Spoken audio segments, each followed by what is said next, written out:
రెడ్డి గారు బయలుదేరుతానండి. విరాజిత నువ్వు వెళ్ళిపోతాయి. నువ్వు కూడా వెళ్ళిపోతే బాగుంటాయి.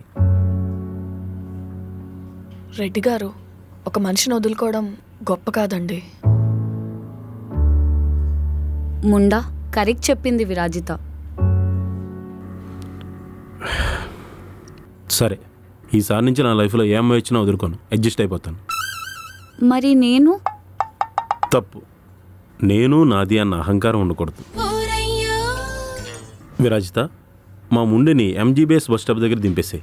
ఏదో బస్సు ఎక్కేస్తుంది. ఇన్సల్ట్ పడి ఉండాల్సిన అవసరం నాకు లేదు. పదా విరాజిత, వెళ్ళిపోదాం. Good bye. Bye bye. ముండి,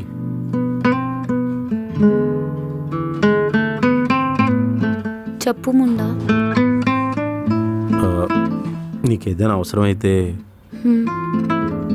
నాకు ఎప్పుడు కాల్ చేయకు. నేను చచ్చిపోయినా నీకు కాల్ చేయను.